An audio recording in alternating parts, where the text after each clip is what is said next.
aroor qurux badan ayaynu soo kacnaa subax walba. aniguna waxaan soo kacay aroortaydii arooryahaygi mid kamid ah oo aad u qurux badan runtii. waxaan filayay inaanay wax caqabad iga hor iman maanta ay wax walba igu dhamaadaan si smooth oo qurux badan. balse markii aan xafiiskayga soo gaadhay ee aan isiri xafiiskaagii gal, waxaa iga hor yimid caqabadaas oo ahayd inaan albaabkiiba uu ii furmi waayo. ilaa hadda waxaa ii furmi la albaabkii aan geli rabay ee aan doonayay inaan hawlahayga hore ugu sii wato. albaabkii baan furayaa laakiin ma furmayo. mar dambe ayaa waxaan u fiirsaday furaha aan wax ku furayo, waxaa buu noqdayba furihii gaadhiga aan watay. la yaab eelweyna. waxaan go'aan ku gaadhay xaafadii meel fog iga jirtay inaan dib ugu noqdo oo aan furihii ka doonto si aan hore ugu sii wato shaqo maalmeedkayga. laakiin waxay sugayay kaabado aad u dhaadheer oo aan markii horena dirqi ku soo koray, imikana aan kasii degi doono. 8 kaabadood in ka badan ayaan subaxii soo fuulaa oo aan galabtiina kasii dhaadhacaa. taasi waxay ku cadaynaysaa inaan diyaar u ahay mar walba inaan hardworker noqdo.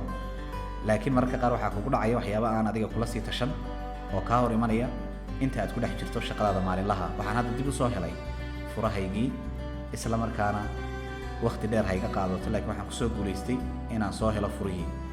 waxaan hadda rabaa inaan furo xafiiskaygii oo aan gudaha u soo galo.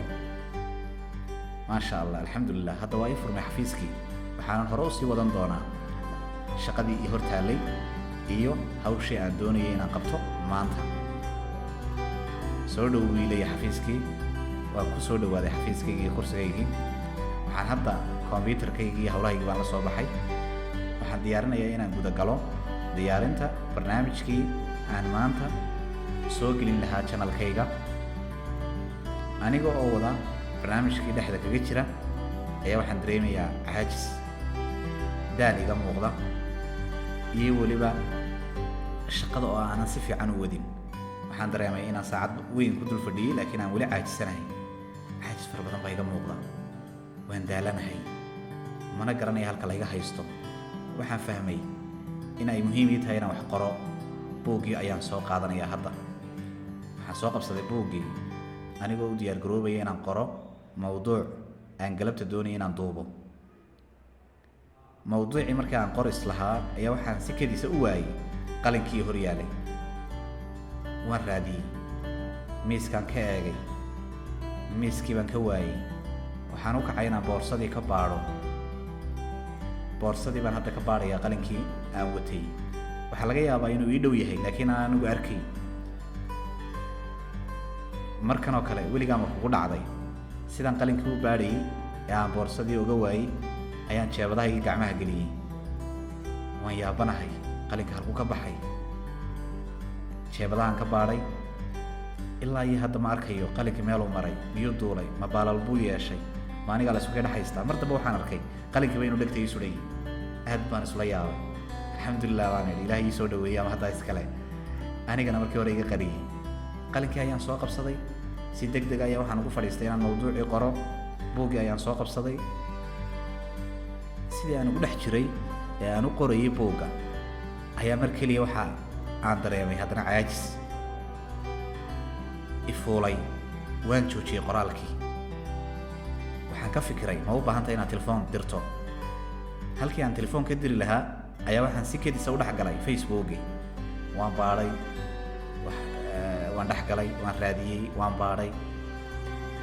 waxaan dareemay inaan weli garan laayo wixii aan qaban lahaa, isla markaana aan ku dhex mashquulay aaladdan facebooka.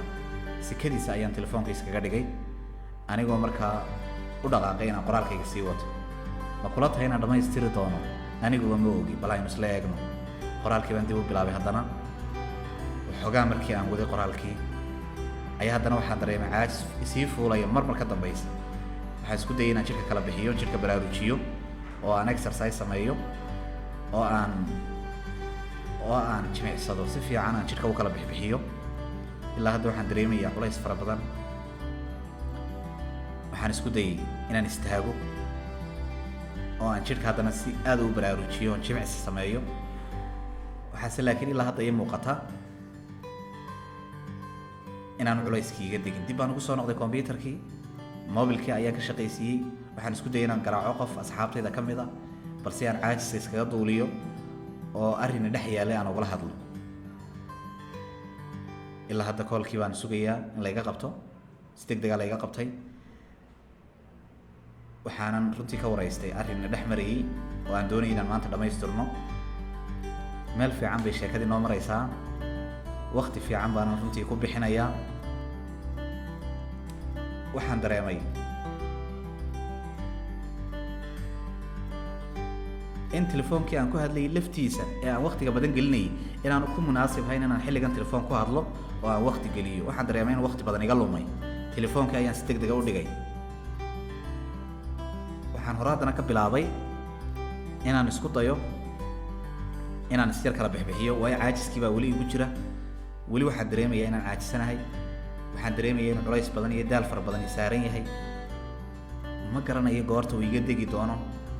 maalintayd maanta waxay ahayd maalin aada u qallafsan, aan aada ii soo dhaweynin, oo aad iga dareemaysaan idinkuba inaanan diyaar u ahay inaan sii fadhiyo oo aan wax qoro oo aan barnaamij diyaariyo oo aan duubo. waxaan isku dayay inaan xafiiska ku dhex wareego oo aan muddo dheer dhex socdo. waan fadhiistay anigoo markaa isku dayayay bal inaan fikiro oo aan qorshe keeno, aan ku xalliyo caajiskan maanta ay haysta. waxaa ii soo baxday inaan buuggii soo qabsado oo aan akhriyo buug, energy aan ka helo, firfircooni aan ka helo. waxaan isku dayay inaan akhriyo. markaan 2 page akhriyay baan isagiina stop gareeyay oo aan dareemay in aanu in fara badan energize-kii aan raadinayay iyo weliba firfircoonidii aan raadinayay buuggan maanta aanan ka helin. waxaan isku dayay inaan buuggii aan dhigo, isla markaana aan u dhaqaaqo. waxaa isla markiiba haddaba si keliisa igu soo dhacday ilaa hadda meesha layga haystaa inay tahay inaan soo weysiistaa inay munaasib ku tahay oo aan u dhaqaaqo dhinaca iyo weysada, kadibna aan guto oo aan tukado 2 ragcadood oo sunno ah. waxaan hadda u baxayaa inaan toiletka ama musqusha aan galo, kadibna aan xamaamka ku soo weysiisto anigoo ka raadinaya markaa farxad iyo weliba nashaad iyo firfircooni jiraan. ayaa waxaan u diyaar garoobay inaan soo weysiisto oo aan biyo soo mariyo jidhka oo aan runtii nashaad iyo firfircooni ka soo qaado. waxaan si toosa u aaday xamaamkii anigoo ku weysiisanaya. si fiican bay igu dhacday weysadii, si qurux badan baan runtii usoo weysiistay. waxaan ku soo laaban doonaa xafiiskaygii. waxaan tukan doonaa 2 ragcadood oo markaa salaada. isla markaana waxaan u dhaqaaqi doonaa inaan guto oo aan ku socdo shaqadaydii maalinlaha ahayd.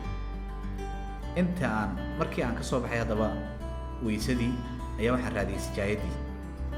ma idinla tahay inaan heli doono talo sijaayaddaana? waxaad maanta moodaa maalin aniga la ii soo diray oo wax walba laygu adkaynayo, laakiin sidaa sheekadu ma aha oo maalintu ma xuma. laakiin qofka laysiga ee maanta caajis ka muuqdo ee daalka fara badan dareemaya waa aniga oo aan runtii firfircoonayn una jeedin inaan maanta wax badan qabto. laakiin waxaan isku dayayaa inaan ku xalliyo weysada iyo salaada iyo weliba inaan ducaysto, kadibna aan hore ka bilaabo. waniga sijaayadii baan waayey, laakiin waxaan ku qasbanaaday inaan kartoon aan meel ka arkay inaan ku tukado oo aan ku cibaadaysto. 2 ragcadoodna aan ku tukado. marka aan 2 ragcadood dhammaysano 2 minutes after 2 minutes 2 daqiiqo kadib waxaan hore ka sii bilaabi doonaa inaan hore u guda galo shaqooyinkii yaalay, anigoo ku qaabili doona farxad, ku qaabili doona rayn, ku qaabili doona gudasho shaqadii maalinta ay hortaalay. waxay taasi inoo caddaynaysaa mar walba caajis aynu dareenno inaynu biyo isu shubno, weysaysanno, salaado kacanno si aynu ooga helno nashaad, firfircooni iyo weliba qurxin maalineed. weliba haddaynu early in the morning salaada subax markaynu tukanno aynaan hurdada ku noqon, waxaa hadda aad aragtaan inaan si fiican u gudanayo waajibaadkayga shaqo, isla markaana aan duubayo barnaamijyadeydii anigoo weliba ku faraxsan.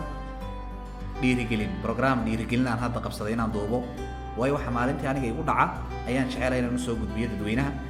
waayo waxaan ogahay kumanaan qof oo Soomaaliyeed ta aniga ay haysataa inay iyagana haysato.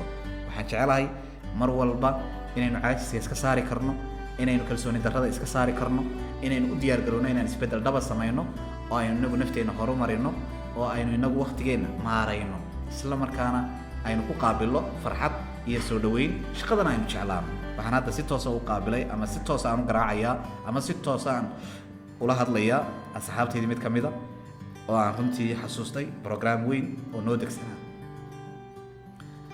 si fiican baan programka uga dhaadhiciyey waayo hadda waan u soo jeedaa shaqadana waan ku faraxsanahay waxaanay taasi caddaynaysaa inaan guulaystay aad baad mahadsantihiin